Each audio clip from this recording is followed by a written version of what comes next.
Hello and welcome everyone to today's panel on Supply Chain of the Future, hosted by George Mason University Center for Retail Transformation and sponsored by Microsoft. My name is Gautam Vatkepat. I'm the Director for the Center for Retail Transformation.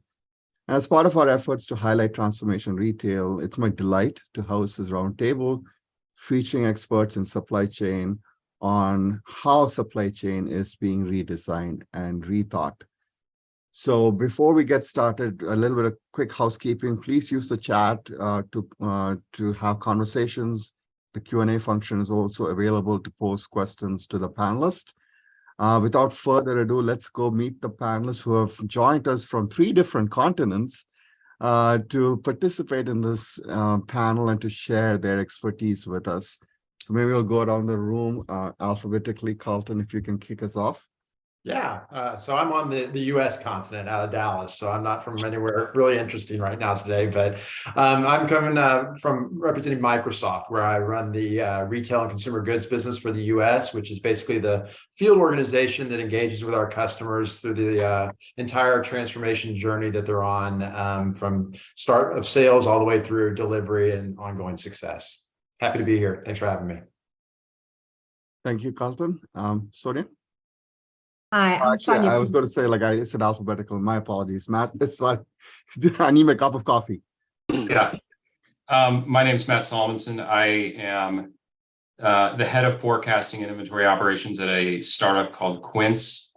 That's currently in our Series B. Been very involved with them really ever since the inception of the company. But prior to that, I was the head of finance and inventory at Williams-Sonoma, and prior to that, was at Restoration Hardware in a similar role, but always been sort of very tech-driven and very sort of forward-thinking about inventory and the inventory problems in particular. And I've also been involved with Gotham and George Mason for, I don't know, 3 or 4 years now.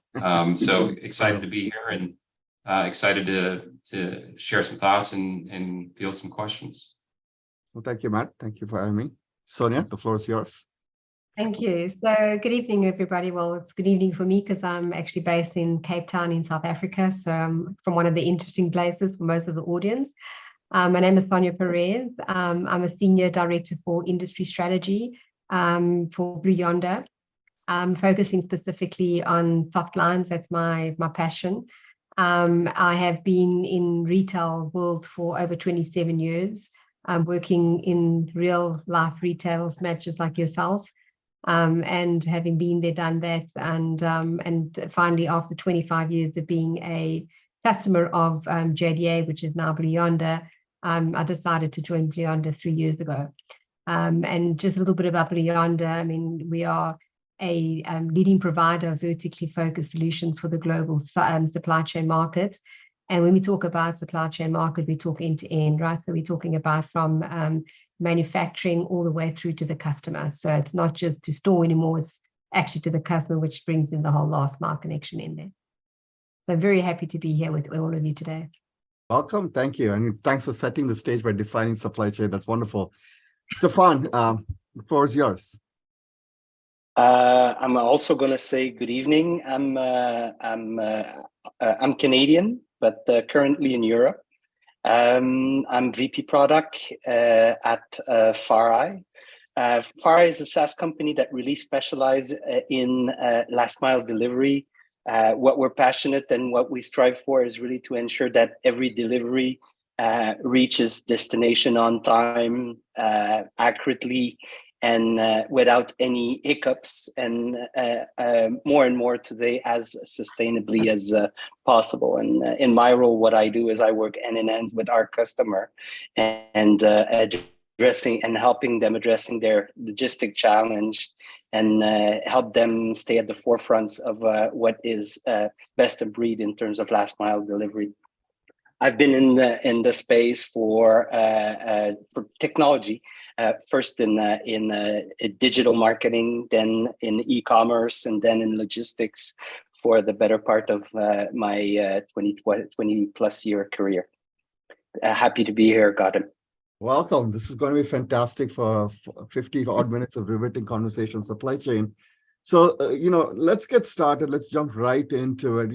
Pandemic has exposed some of the risks and shortcomings of our supply chain. On the positive side, my own perspective is that now people view supply chains not just as a cost, but they're key to, survival, growth, and longevity of companies.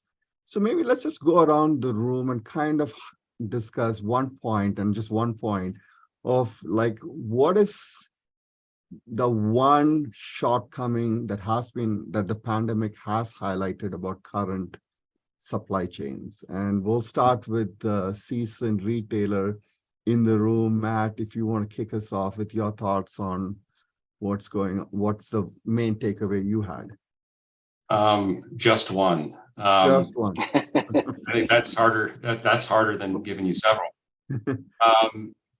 Well, I mean, I think a couple things. Well, I can't because it's just one. Supply being trapped in a place that's very far away with a lot of volatility. Is that just one thing? Or is that like That is one thing. So, well, that's actually two things. You're talking about risk and you're talking about geographical location. So very well done. Thank you. Yes.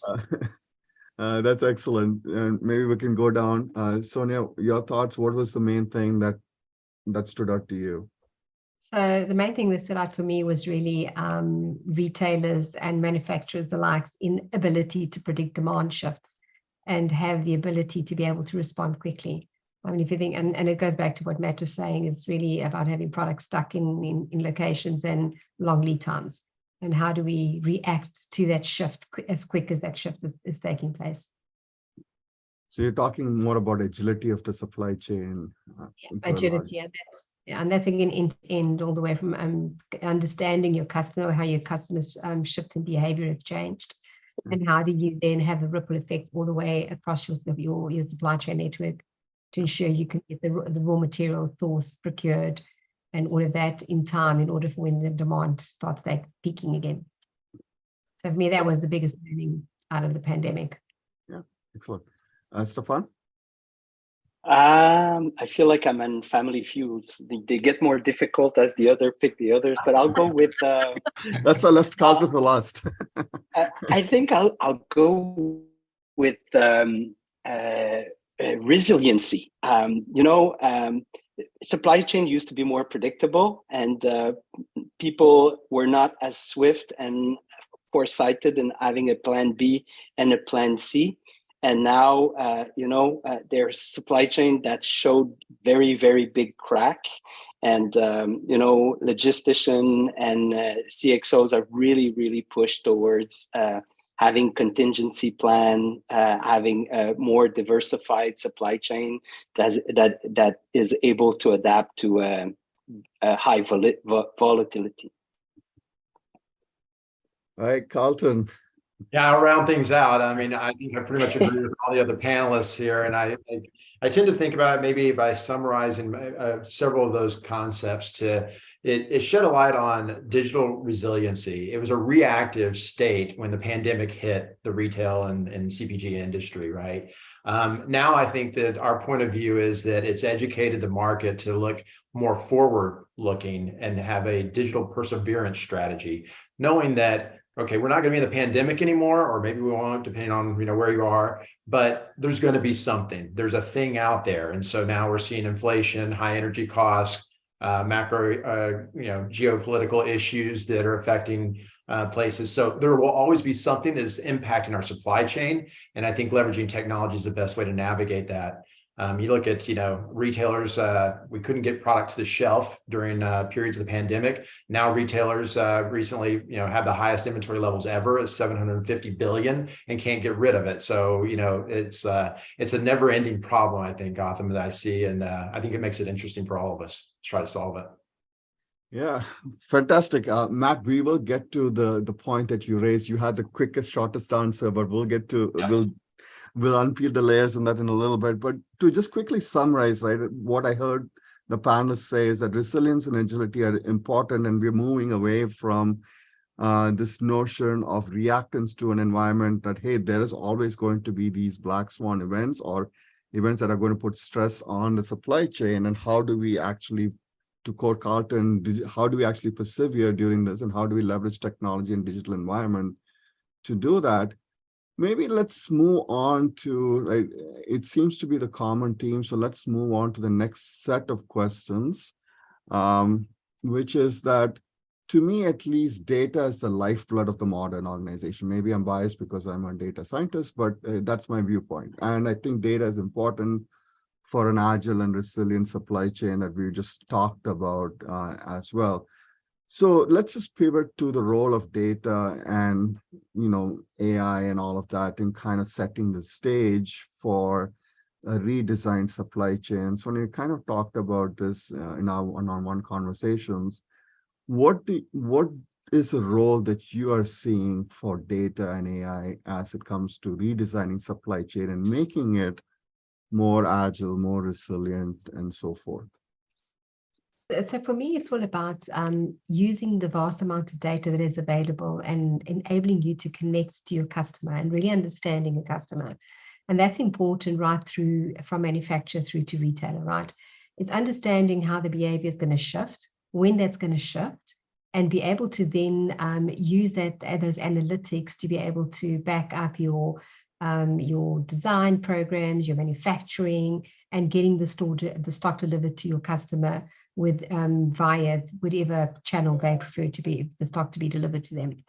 The key thing for me here as well with the analytics is that, particularly where we are today in the retail industry in the world, is that and Carlton mentioned that we have got so much inventory that retailers actually can't get rid of the inventory, right? And this is where data analytics will play a good a huge benefit, will give us a big benefit, is that using data analytics, you're able to understand the price sensitivity of the item, understand how your customer preference of shopping. And just by understanding that, you'll be able to quickly predict to say, well, if I'm not going to achieve the inventory KPIs that I need to by the end of the season or by the end of the term, if I just potentially run a promotion of, say, 5% for the next 2 weeks, what is that going to do? And it will actually bring your price, it will bring your sales turnover up. You're going to reduce inventory much quicker, and you're actually going to end up having a much more profitable end of the season, and you'll have got rid of your inventory. That is where data analytics for me plays an important role, and how that then connects back to your distribution, to your planning, your workforce management. I mean, if you think of the pandemic, we had, I can't remember who the big retailer was, that they actually had planned for the workforce to return back after the pandemic. And people actually returned a lot quicker than they anticipated. So they landed up losing so much profit because they had a lot of labor force that they know how to pay out, right? And it's using that data analytics to be able to predict all the way up to your DC workforce labor as well. Yeah, and maybe I'm going to bring Matt into this conversation really quickly. Matt, it's that, so Sonia was talking about predicting and having these prediction models that allow you to deal with inventory, right? And you're running the inventory management for a company that has extremely short lead times. How does that actually play into inventory management, and how does forecasting models work in that setup? Yeah, so I think one of the things, certainly with short lead times, and I would even argue that in the post-COVID world, that there are a lot of sort of customer-facing and market-facing analytics that have gone into a lot of the forecasting models, things like price elasticity, seasonality, location-based planning, sizing, size optimization, those types of things. But I think one thing, certainly on short lead times, is we're actually doing more analysis on what's happening back in the supply chain.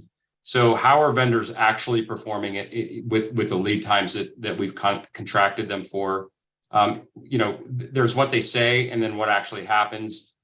Using that data to create machine learning models that actually flex the lead times based on either performance in the production capacity of a vendor, or maybe even in the transportation timelines that we're seeing, both either in the first mile, middle mile, or potentially even the last mile. Using that data more strategically to actually inform the forecasting models is critical when we're working on 4 to 5, 6 week lead times like we're working on right now. Because when you're working on tight lead times, a week or two gap in the process can create massive out of stock issues. And so when we're working on short lead times, we're not a promotional business. So it's not about flexing price for us. It's about staying in stock and flexing the supply chain to the extent that we can. So we're basically joining conjoining those forward-looking analytics with the backward analytics to make sure that we can maximize our in stocks and, of course, maximize the customer experience on the short lead times that we're running. It's a huge, for us, sort of sea change in terms of how we're thinking about the forecasting. And it's going to be critical to our success going forward. Yeah, and I would think it's critical to almost all retailers, right? As lead times are shrinking and people have to think about managing these demands based on shorter lead times. Carlton, I'm going to pivot to you now, right? Microsoft has a lot of different solutions when it comes to supply chain management and the data and AI world. Can you just talk a little bit about what you're seeing and how you can use data and AI to manage supply chains of the future? Yeah, I mean, it's the heart of everything. It's the neurosystem for all the things that are going to go into your supply chain. I mean, I think about the trend to have a common data platform and leveraging Microsoft technology for that. So you're getting the inputs from everything that needs to be observed. So whether it's demand and forecasting, whether it's the procurement cycle for contract management, whether it's logistics, all those things are coming together with one set of data that is being managed by the organization. I think a perfect example of this also is the ability to take that intelligence and push it down to the frontline worker. And I think that's where a lot of innovation is happening, so that you can have, say retail execution, you can have a frontline worker with, real-time information on next best action and being able to execute on that, possibly with a handheld Surface Go device in a secured environment. And so I think that's where I think it's harnessing that data. Data has always been there, but getting it consolidated and making it actionable and putting it in the hands of the people that are going to do something with it. Yeah, I love that perspective. Data is there, putting it in the hands of the people who'd use it being very critical. I also think the data helps you track and has that visibility into the supply chain. Stefan, to you, you're dealing and your company is dealing with the last mile, right? And that's kind of very difficult when it comes to data and AI, managing it and optimizing it. Can you just talk about how you see data play out in that last mile delivery part? Very simply, we're at the end of the supply chain, and I think like everywhere else, it's the heart of what we do. Data is a powerful tool that, number one, helps removing the anxiety about what we do by providing visibility and actionability, right? But also it's a very powerful tool when it comes to foreseeing big problems, being able to quickly move into those problems and actually turning problems into opportunities. Being at the end, for us, it's really taking in everything that happened before and educating the best possible final mile execution. First, it's about having very, very reliable and timely raw data, to understand first what happened. And then we're moving into more fun type of diagnostic or predictive analytics, where we use that raw data to feed into a different form of algorithm and ML models that will help us understand things like why this thing happened, or what's the best scenario that we can propose to our customers, whether it be during the routing process, whether it be during the initial fleet forecasting process. So it's everywhere. And every quarter, every time we take that data and we move to the next level to basically remove one, the guessing, the number two, the human errors, and also to automate as much as possible some of the processes by taking that data and moving them into action and automation. And I think the one thing that people don't want is look at fancy dashboard and not being able to do anything with it, right? That was Carlton's point too, right? Putting it in the hands, right, and so they can derive insights. Correct. Sonia, you were saying something? Yes, I think one to add as well is to Stefan's comment is with the data, what we should be able to do is to make people's lives easier, right? Of data, trying to understand what the outcome is or what it is that they need to do, but they've already got that, right? So it's a matter of taking the data and understanding, right, this is what the action I need to take and be able to action on it, which makes everybody a lot more optimized and a lot more productive. Just a question on the data, right? And it's open to anyone who wants to chime in. Data on the supply chain is really hard, right? Like if you're talking about end-to-end supply chain, getting visibility, what's the real hurdle in getting the data? We know if everyone is in agreement that data is the glue that holds companies together. How do you get this data? What's the barrier in getting the data? Any thoughts? I think it depends on the maturity of your vendors or your suppliers in your whole network. I mean, because you've got some vendors that will have the capability and have the data readily available to give it or to pass it on to you. But in some instances, when you're dealing with some factories in China, as an example, they don't have any, in systems that have been set up that they can actually share the data with you. I actually think that, one is the supply chain is very distributed and in a lot of cases very localized. And so getting information the right way at the right time in a way that's usable and is very difficult. But also as the supply chain changes, for instance, using the vendors I think is a great example. We're going from these massive batch-driven processes where a PO is placed, a big order is shipped, it arrives at a distribution center, they never see or hear from it again. They get paid for it when it arrives. To an each is driven supply chain where their systems may not be set up to communicate that way. That data may be difficult for them to, transmit. They don't even know how those businesses actually work, so they're going through learning processes as it is. So as the supply chain changes all the way back to the very beginning of the supply chain, we have seen step changes in terms of how these vendors need to operate. And it's going to take some time for them to get to the point where they really understand what their new business problem is and what kind of data and what kind of systems they need to support that. Gautam, I guess the perspective that I would add to that is, I think historically we've looked at supply chain from, backward looking into things. I think that getting a handle on the right data at the right time is a more forward looking situation. And I think getting to the consumer and understanding the end buyer, I think will influence what data we need to be more effective. I think Sonia may have pointed that out in one of her early comments on the analytics piece. And so I think that's where the supply chain is actually extended. So it's a larger loop to connect in order to have the clear 360 view of what's going on, what needs to happen, all those sorts of things. Yeah. Because for me, that's apologies, I got my dog here because it's late at night in South Africa and he by the time it's time to go to bed. But I think the challenge for me is that, and this is where I think I'm very passionate about data, is if you get closer to your customer, you're able to understand what the demand's going to be. You've got those data points, and that's going to be much easier to get, right? Again, depending on the retailer and if they've got the PO, the POS system, and if you're a wholesaler, etc.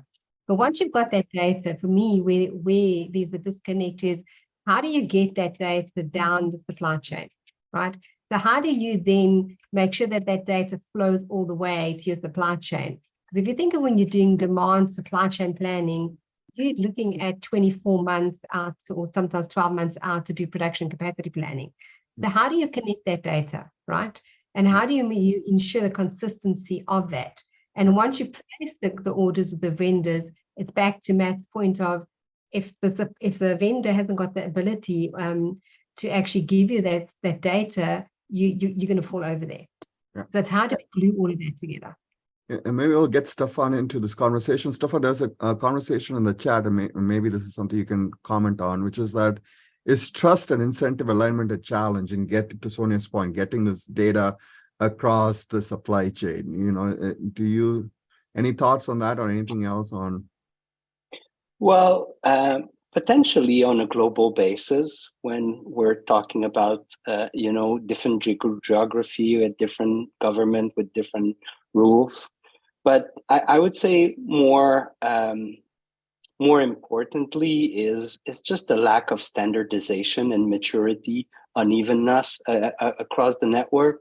If you look back at other technology or other pivotal point in history, whether it be I don't know, electricity or simply the introduction of the internet, there's so many standard or lack of standard at the beginning where things are clunky for a while before they get better.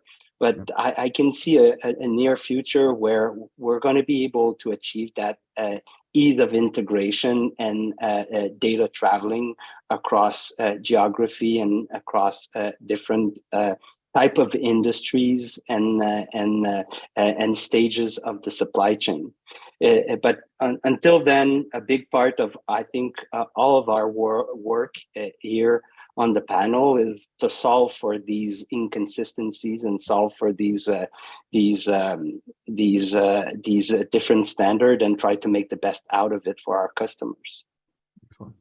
Well, I'll definitely pile on the trust piece, and not to make this a Microsoft commercial, but I mean, I think that there are certainly tech companies out there looking to monetize the data that they're managing for the customers. And clearly from Satya's level all the way down through our culture at Microsoft, we've been very transparent with our intent with our customers. And I think that makes it an attractive option, because I do believe there is a little bit of apprehension to release your data into clouds, public clouds, and not understanding exactly where it's going to go. And of course, the data privacy associated with the consumer data, if we're starting to pull that into the equation around supply chain, certainly becomes a new issue. Yeah, and I will also say, right, like since you're looking at the end-to-end supply chain, there is also competition amongst players, and so therein comes the trust angle as well. So maybe in the interest of time, let's move on. I see already questions about sustainability in the chat. But we'll hold that to the next to the last part of the discussion. But before that, Carlton, you had talked in the teaser video, right? Like you had highlighted this point that automation is a critical element of designing supply chains for the future. So I'm going to open the floor to you to share more about your perspective on that, and what kind of technologies and how will these technologies actually change supply chain? I think there's a tremendous amount of innovation happening right now. If you look at some of the public announcements we've made with some very large CPG companies like Kraft Heinz, like Procter & Gamble, where they've made a big bet with us, and we've gone in partnership with them to really, co-innovate what the next generation of supply chain and digital manufacturing looks like. It starts with IoT. IoT's been around for years, but that's where it starts with the transparency and the signals you're collecting. So building out an IoT platform that's not just within the infrastructure of the manufacturer, but onto the suppliers, and getting those signals in deeper into the supply chain. I think that enables us to then build another layer. We talk about digital twin, so the capability of, in essence, starting to leverage the industrial metaverse. So, you're looking at rapid simulations that are happening for predictive maintenance, predictive analytics, efficiencies. I mean, there's an enormous amount of cost savings that we're generating for our customers in this respect. Not just to save on energy, but I don't want to get ahead of ourselves into the sustainability element of that. But full-fledged digital manufacturing has an enormous amount of benefit, and I think the companies that are partnering with us right now are not only benefiting their shareholders, their interests, but also the entire industry as a whole. So is cost savings the main thing, and obviously data transparency, or are there other things that you talked about, digital twins, IoT sensors? There's value creation, but there's also cost savings and efficiencies. And I think there's also, for the good of the world. And so a lot of the stuff that we're seeing, the capability of using 5G in these remote manufacturing sites brings up to the point about, some of these manufacturers in China, that it's difficult to get information from them. Remote locations, 5G is helping that. When you go to the sort of food sourcing, I love what we're doing with our Farm Beats technology, which is basically pushing AI into the fields to help with crop yields. And so there's benefit financially about that, but there's also good for the environment that that you're sourcing tomatoes or sourcing coffee beans or coca, especially in areas where the communities is basically surviving off of that ability to do that. So our technology is going deep into that. So again, yes, I think there's value creation in terms of faster product to market, all of those things. There's lower costs and efficiencies. And then there's also the social good that goes with it, the ESG side of the house that we're trying to address with these innovations. Perfect. Sonia, when you and I talked, we had talked about additive manufacturing and how some of these things can also redesign supply chains or force the redesign of supply chains. Do you want to share some of that insight into the audience? Yeah, so there's examples. For example, Adidas is one of the leading retailers that's already doing this, where they're actually using 3D printing to print the product. And if you think of using that as 3D printing, exposing that to the customer, where the customer can walk into the store or shop online and say, well, this is the sneaker that I want, and you're able to actually put the graphics that you choose to put onto the actual product, and you can 3D print your product. That is going to force the supply chain to really rethink of the way that it is being managed today, right? Because that means that you don't need to have such a long lead time, number one. Number two, what are the raw materials you need to source? And number three is the manufacturing and the labor, right? That's going to have a big impact on that. So that is the technology that we're starting to see coming in. And that's really being used today. So it's not being used vastly across all the retailers, but that is where they're starting to go. I mean, there's already companies that are even building houses using 3D printers. So, I mean, that is a complete re-innovation of the way we build houses today. And that's going to force the supply chain to change and I don't foresee that that we ever not going to go that route, right? Because that is where technology is going today. Everything's it'll shorten supply chains dramatically, right? Complete. Matt, Stefan, do you have any thoughts to add on? So I think, Sonia's point on, 3D printing, on demand is basically the shortest possible lead time that I could actually imagine. But the way that she's described it is absolutely true. The shorter the lead times become, the more focus there is on raw material planning and production capacity. And less so on necessarily on like finished goods and finished goods availability. Those things are outcomes of availability and flexibility on the other two.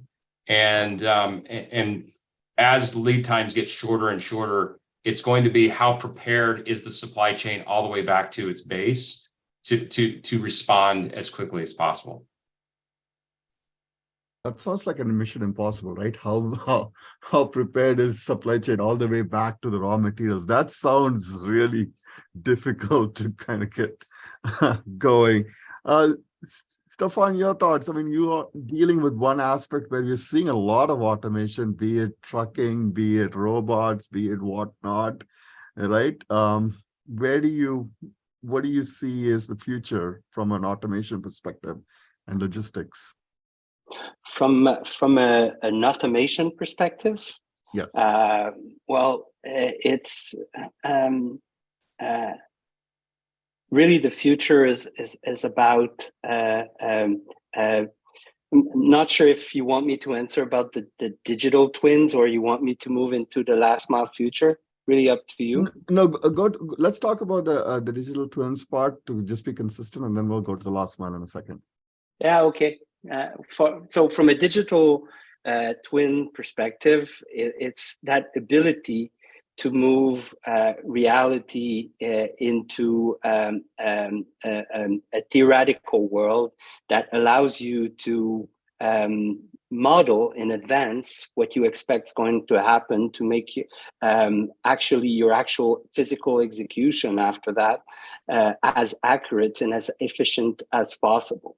And then if you build a loop into that twin tower and you say, I'm doing this every day or every cycle, and I use history to build my knowledge for future, your learning curve and your level of accuracy will always increase over time. Well, at FAR, that's what we do, is we take that historical data, every step of the executions that we do, and move this into digital twins or staging environments. And we basically take that historical learning to bring a better future when it comes to actual physical execution. And when you look at all these technologies that are coming in and around of that, like we've named them, like, driverless or robot deliveries, drones, and everything that is around sustainability with technologies that are removing all of the carbon emission that is causing the climate challenge that we have currently. It sounds like we have to get into the sustainability aspect of things. So let's jump into that aspect, right? Like I always say that climate change and supply chain are inexorably linked together. And we've seen that, right, across globally, locally, whatnot. So Stefan, I'm going to throw this ball out to you first, right? I find that there's a tension, right? We want the product delivered to a house yesterday. But at the same time, there is all these conversations about sustainability and, prioritizing the planet and so forth. Now, is there a tension? How do companies, when they think about supply chain, we know that these are two things that are going to increase in demand. How do companies redesign supply chains for that future? And let's talk about it from the last mile perspective that you're dealing with, and then open it up to the larger, the end-to-end supply. Yeah, there's to your point, Gautam, is there's definitively a tension, and that tension is about that constant need to meet every need of the end customer. And sure, you said it. Speed is one aspect. Everybody wants everything yesterday now, but they want it for free as well. And not only that, they want options. Like they want to they want to be able to buy everywhere, pick up everywhere, deliver everywhere. They want to be able to perform activities that used to happen in store. For example, wardrobing, where you say, "Oh, I'm going to order 5 sizes and 5 different colors, try them all, and pick the one that I like, and return the 7 others." And they want that return to be frictionless. I don't want to bother with having to drop this at at a location. I don't want to take care of the packaging anymore. I just want someone to show up and give it back to them. I don't want to have to print a label anymore. So all of these effort to make the forward and backward logistic as seamless as possible for the customer definitively have an impact, where you at some point you have to ask yourself, like, it's not because we want to do it, we can do it, that we should do it. And like everything else, a retailer are smart and are looking at those challenges, and you're seeing very good executions or activities that are turning these challenges into opportunities. I'll take the example of wardrobing, for example, in the fashion industry. Some of our customers, what they're doing is they're actually instead of leaving it to traditional logistic company to cope with that problem, they've created those fleets of driver. That's what they do. They'll drive with literally different size and different colors to someone's home. Person will have like 15 minutes or half an hour to try everything and give back the product without necessarily having to clean the product, repackage the product, and all the additional costs that can be tributary to these type of execution. So yes, this definitely got them. There's tension, but a lot of retailers are taking those paradox and turning them into opportunities. Yeah, and I was going to say, like, it also sounds like the example that you said, that means there's a lot of room for collaboration and trying to unlock some of these, resolving this paradox through partnerships amongst others. Sonia, Carlton, do you have any thoughts on to add on this space of sustainability and supply chains?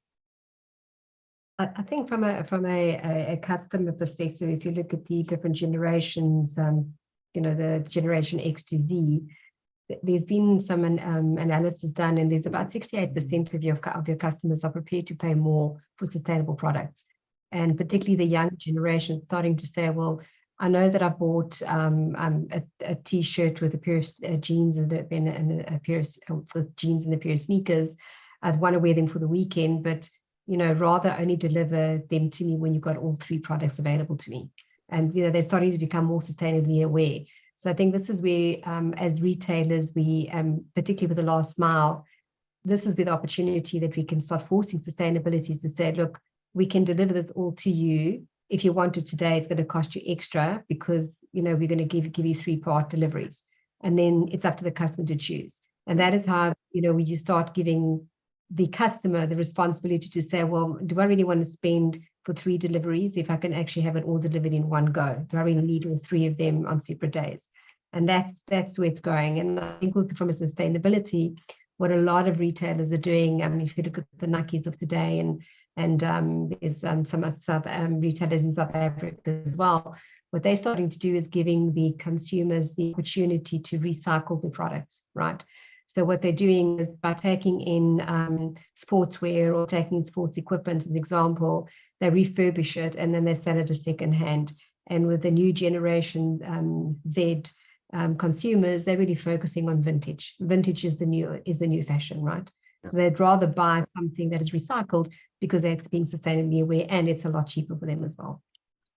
Carlton, you had a lot to say earlier, so let me give you the floor.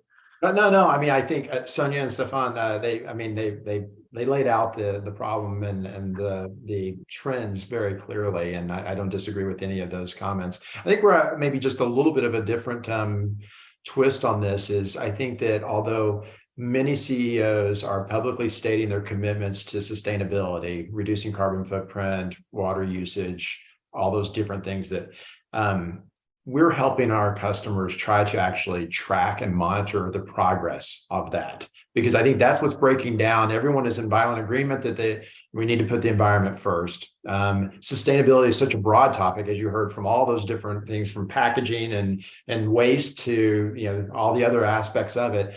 The Microsoft Cloud for Sustainability tries to address the actual monitoring and tracking of progress. And I think that's what's going to be the next wave is, okay, great. These CEOs have been stating this publicly for years now. Where are you? And what does it really mean to be carbon neutral or better in this period of time? And how can you really claim that? And so I think technology will play a big role in that as we start to aggregate those experiences with the market. Yeah, so not only does technology help get to a sustainable future, but it also helps us track and hold us accountable that's exactly for that future. It's very easy to claim the commitment to sustainability. It's very difficult and challenging to stay committed to that, especially when you have economic pressures sometimes that are counter to what you would really want to do. And I don't want to get very political about that, but there are issues, right? No, thank you for stating that. I love it. And Matt is smiling there. I see that so we might have some agreement here that, it is a tough thing to do. Everyone is aligned to doing it. And we're now having the technology and the data to try and get us to that state. In the interest, I just saw that we have 45 minutes, and I do want to get to that one-line answer that Matt gave me, which was the geography aspect, right? And like when you think about supply chains, we need to think about the aspect that, you're trying to mitigate risk in some ways.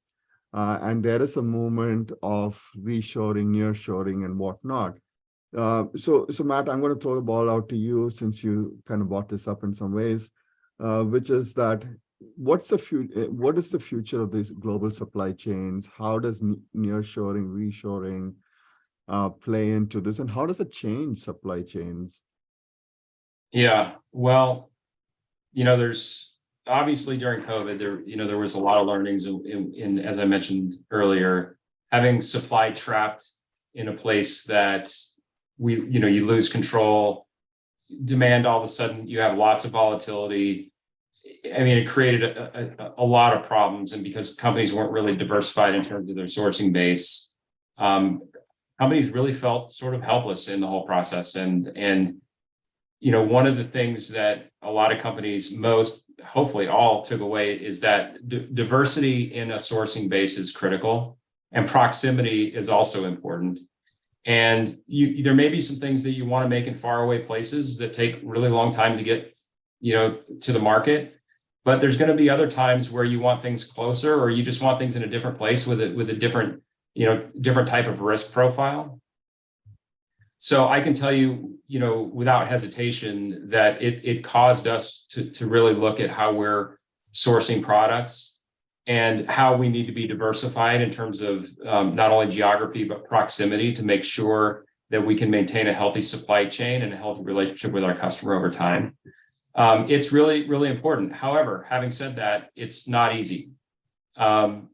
When China really opened up, it was, whether it was, a coalition of companies who went into China together, at the best, it was a loose coalition, but they did all go into China together. And that actually drove a lot of the development and sophistication that built in China over time. In order for us to do that, there's got to be at least a loose coalition of retailers that, target certain geographies and go in together, which is going to create a level of collaboration that we've never really seen before. In fact, I think you're starting to see it with some companies setting up subsidiaries as supply chains, and we talk about trust. I think in that case, that marks a really big move forward, looking back deeper into the supply chain and the level of collaboration that we haven't seen before. But in terms of sourcing, I do think that there's some geographies that are really ready to take on a lot more manufacturing, that as a retail community, we need to work together to help build those geographies out. Some of them are, also in Asia, but others are closer to domestic operations in the US, Mexico. And then, of course, there's also opportunities in the US that, comes with its own challenges, which, we won't get into here. But it definitely has people thinking about how to diversify and manage risk within the supply chain to minimize disruptions. But it takes time, and it's not easy. Yeah, and I like the point. I like using Sonia's word. It's about getting the product towards closer to the end customer in many ways, and making sure that these disruptions don't happen, don't disrupt the supply chain. Once you turn off the supply chain, it's hard to get it started again, which is what we've seen through the pandemic. Any other thoughts on this topic of, reshoring, nearshoring, because there are lots of questions in the chat. I might want to use the time there. Any additional last points on this topic? No. Okay, so there's a couple of questions here. One obviously is the question that has been asked a few times, which is that, how can we deal with labor versus technology, right? When it comes to supply chain. Any thoughts? And I'm just going to open it up to the panelists to share their perspectives on this issue. Like, there are opportunities. You are seeing companies deploying technology to deal with the labor challenges as well, right? Where do you see this going? And I'll open it up to anyone. Well, certainly, labor shortage is accelerating the need to make life easier for employees, making it simpler for them to achieve long and tedious activities. So automation can be seen as a positive things. We're playing around a lot with gamification as well to make those activities not only easier, but more fun. And at the end of the day, it's not about replacing the human being. It's to move the human being activities where it's the most value creating. So that's how we're trying to address that duality between the labor shortage and where technology comes in at that level. Excellent. Any other thoughts? I think technology is really, I mean, the role that it should be playing in the future is to create, not only the opportunities, but to create more interest, right, for the employee. So that, as an example, someone who serves your customers at the store, I mean, if they are disgruntled and miserable, right, so you're not going to have a happy customer. And a lot of people don't want to go into to work every day, and all they're going to do is basically be packing shelves, right? So what they're wanting to do is to engage with the customer. So how do we enable that through technology, that you can have self-replenishment, that they know exactly what needs to be replaced when, as opposed to them walking up and down the aisles replacing products as opposed to serving customer. So that's where it's not from a labor and a technology point of view. And I would see it not replacing labor, but really reinforcing and almost kind of upgrading the work that they're doing today. Excellent. I think that's the balance of run versus transform. The more you can introduce technology, AI, ML to run, then the human element of this is how you transform and innovate for the future. And I think that's the shift that we're seeing. More and more of the mundane tasks in a factory floor or data collection, or any of the automated execution engines that you can create frees up more time for those employees to do higher value activities. We certainly are not seeing any of the business cases when we work with our customers about the cost takeout being the human element at all. Yeah. And I'm going to, if it's okay with you, Carlton, I'm going to use that phrase, run versus transform. I love it. That's fantastic. A few other questions that have come up in the and I'm not able to keep up with all the questions. One was the question that was asked whether we can use technology to get back to the ESG kind of an issue. Can we actually use technology to get transparency into labor practices and so forth? Now, I don't know if that is something that anyone on the panel can address. I myself don't know the answer to that. I'll say I don't know. I think that's a very common question, and we're trying to solve for that. If you're thinking about the work conditions or the requirements, deep down in the supply chain, it's really difficult to get that signal back up. So we don't have an answer for that. Okay. I mean, that tends to be sort of an eyes-on process, trust but validate kind of situation, and we hire people to do that, and we hold our vendors accountable to our standards. But in terms of technology driving that process, that's that's a battleground that I don't think that the tech is quite taken on yet. Okay, good. I thought that was a question that took me off. Well, you could think about it, because there is a lot of monitoring that we do with our Azure cameras and capabilities, and we do that a lot of times with retailers for safety and early detection around, who bad guys are coming to the store or that. So, I mean, you can theoretically leverage some of that for the working conditions and the environment in these, remote locations, but I don't think it's mainstream yet. Yeah, and I'm going to ask one last question, then open it up to last thoughts, which is that, we've talked about supply chain and helping the members of the supply chain, but let's just pivot to the customer. And there's a question that was asked, like, what kind of technologies can help customers make more informed decisions? Again, it looks like it's boiling back down to sustainability, like better, more sustainable products and so forth. Any thoughts around the panel on the customer angle, and how do we help them make better informed decisions? I'm going to go back to the comment that Sonia made earlier about providing customer options, and the younger generation being much more attentive and decisive about doing the right thing. We just gotta, use data, use information to convey these options. And also from a buying perspective, they like options. They like to be given different options. For example, what we do in the scheduling or the delivery process at the checkout is we give the end customer different options that are either zero emissions, like bicycle deliveries or electric vehicle deliveries, but also data about shortest path or the lowest emission path to having this product picked up or delivered.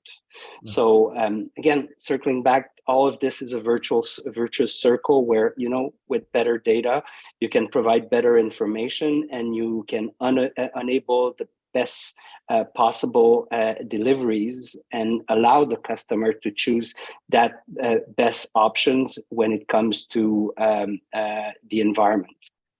All boils back down to good quality data at the moment of decision, right? Like irrespective of what we do, it always comes back down to that answer. So I'm going to open it up to the panel for last thoughts, right? Like this is supposed to be the future of supply chain. So just your last thoughts on where do you see supply chains go to the future, in the future rather, and what are your unique takes on it? And again, maybe we'll go alphabetical to wrap things off again. Carlton, the floor is yours.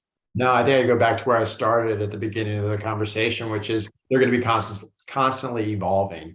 And so the fact that, technology will drive a lot of that evolution. And I think putting the customer, as we've talked about in several of these topics, in the middle of that, I think is where the direction that we'll see most likely in the near term. And I think that that would be my answer. Okay. Matt? Well, I think that the idea of shortening lead times is like an evergreen problem that's going to exist, for the rest of our retail lives.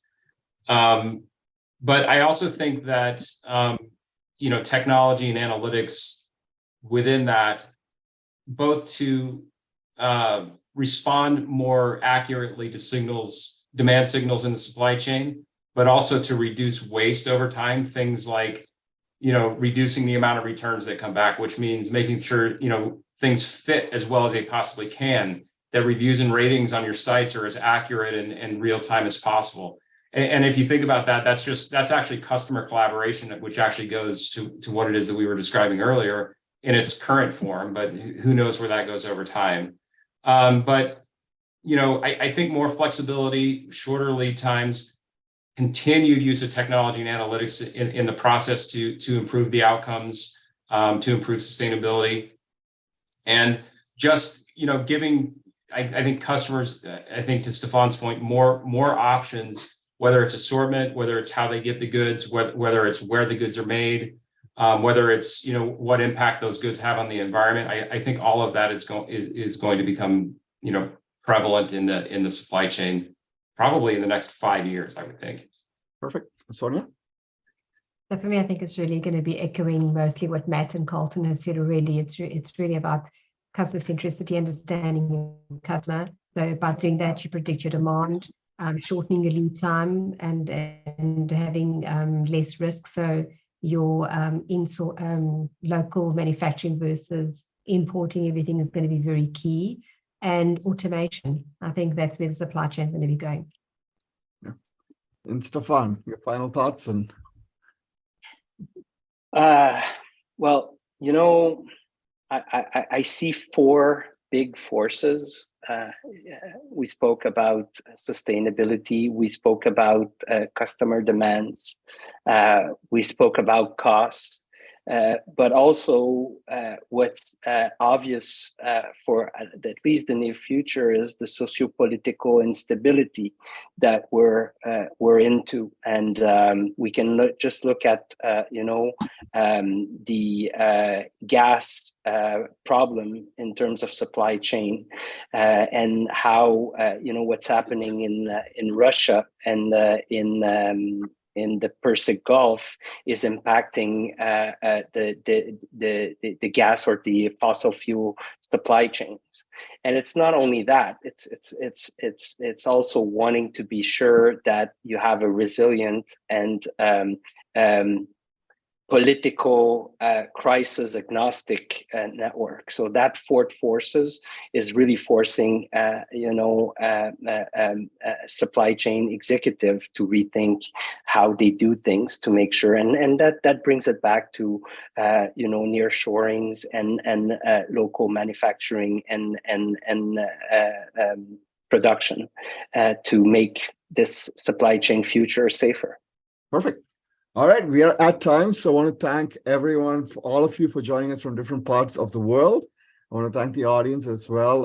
Supply chain is an evergreen topic, and ultimately I'll boil down to one comment, which is that data is still the currency to unlock the future of supply chains, and it requires collaboration and dealing with the four forces that Stefan just talked about. Thank you all for making time. We'll share the video shortly, and I really appreciate it. And have a good evening.